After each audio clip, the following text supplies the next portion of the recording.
One Western ended so bleak that theaters warned audiences. Another was so vicious it got called un-American. And the number one pick? It's the most gut-punching Western of the 1940s. John Wayne in a romantic Western. Not something you see every day, but Angel and the Badman makes it work. He plays Quirt Evans, an outlaw on the run who gets taken in by a Quaker family after his horse goes down. He starts thinking about a different kind of life. But the past doesn't just disappear. Compared to Wayne's other Westerns, this one's got a softer touch, but it still packs a punch. More romance, less grit, but Wayne handles it. And it's a huge movie for his career. The first one he ever starred in and produced.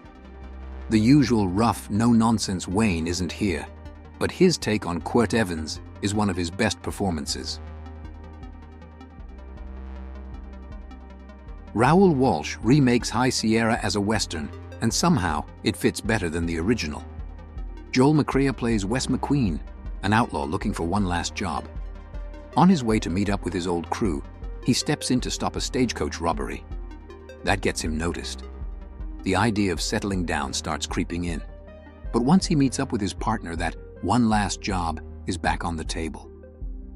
This is Western noir done right. Walsh swaps the crime drama setting of High Sierra for the Old West, and somehow it just works. Feels like this was always meant to be a Western. Same setup, same doomed path, but the new setting turns everything up a notch. John Ford kicks off his cavalry trilogy with Fort Apache, and it's a showdown between John Wayne and Henry Fonda. Wayne plays Captain Kirby York, a guy who understands how things work out here. Fonda's Lieutenant Colonel Owen Thursday is full of arrogance, way too stuck in his old ways and dragging everyone toward disaster. This one stands out for a reason. Unlike most Westerns at the time, Fort Apache doesn't paint everything in black and white. The Native Americans aren't just faceless enemies, they're given depth, respect, and a voice. Ford knew exactly what he was doing.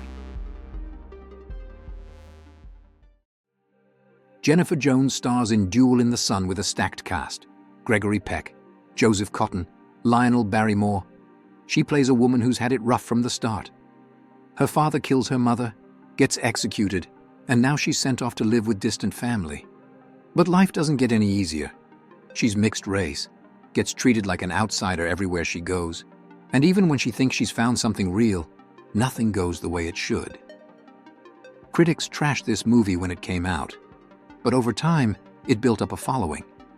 Martin Scorsese even talked about how much it stuck with him as a kid, and now it's one of the classic films he holds in high regard.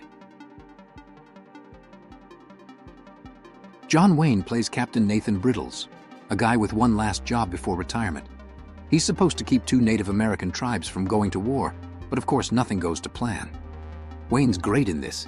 Still got the tough guy edge, but there's more going on here. This isn't just another cavalry movie. Ford actually puts real focus on the cost of war, and the way Native Americans are portrayed here is way more respectful than most Westerns at the time. Visually, it's on another level. Ford shot this in Technicolor, and it ended up winning an Oscar for cinematography. The whole thing looks incredible.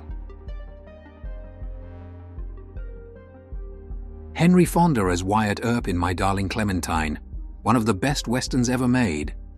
This one's all about the lead-up to the gunfight at OK Corral. Starts off with Earp and his brothers stopping on a cattle drive. Next morning, cattle's gone. One of his brothers is dead. Earp's not the kind of guy to rush into revenge, so instead, he takes the smart route, becomes sheriff of Tombstone, plays it by the book, and waits for the right moment. Fonda nails this role. No nonsense, no theatrics, just a calm, controlled performance.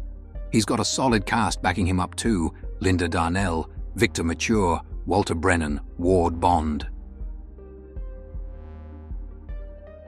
Three outlaws on the run after knocking over a bank in Arizona. The law is right behind them. They're out in the middle of nowhere, and then, out of nowhere, they run into a pregnant woman, stranded and alone. They help her deliver the baby, but she doesn't make it. Now, these three guys, who are about as far from father material as it gets, are stuck trying to keep a promise to her: get that kid to safety. John Ford takes a straight-up redemption story and makes it something else entirely. This is actually a remake of Hell's Heroes from 1929, But Ford leans into the emotional weight of it. This one gets overlooked way too often. Shouldn't be. Easily one of the best westerns of the decade. John Wayne in Red River, absolute force of nature. He plays Thomas Dunson, a cattle rancher leading a massive drive from Texas to Kansas. Montgomery Clift is his protege. Walter Brennan is his old trail hand. And at first, everything looks solid. Then the tension kicks in. The trip gets longer, tempers start flaring, and suddenly this isn't just about cattle anymore. It's about control. Critics knew exactly what they were looking at. Roger Ebert straight up called this one of the greatest westerns ever made, and he wasn't wrong. The New York Times even singled out the cast for their performances, and when a western gets that kind of attention, you know it's something serious. Bogart, John Huston, and one of the darkest westerns ever put to film. This one isn't about gunfights or showdowns. It's about greed, paranoia, and how fast things can go south when money's involved.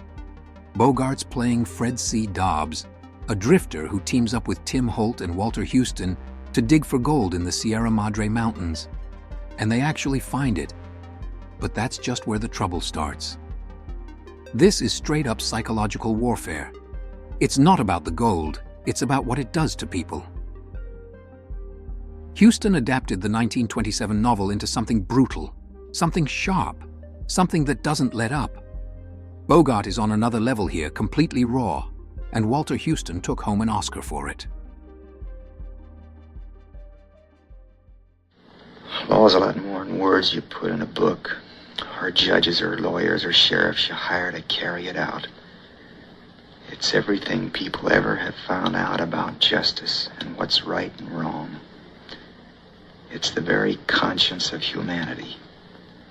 Henry Fonda, Dana Andrews, and Anthony Quinn in a western that doesn't play by the usual rules. No big landscapes, no sweeping score, no gunfights just for the sake of it. This is tight, tense, and straight-up brutal. The whole thing revolves around a small town getting hit by cattle thieves. A posse forms, they catch some suspects, and now they've got a decision to make. Wait for justice or handle it themselves. Walter Van Tilburg Clark's novel was already sharp, but Wellman takes it and turns it into something even more unsettling. It's all about mob mentality, about how fast things can go wrong, and it does not give you an easy ending.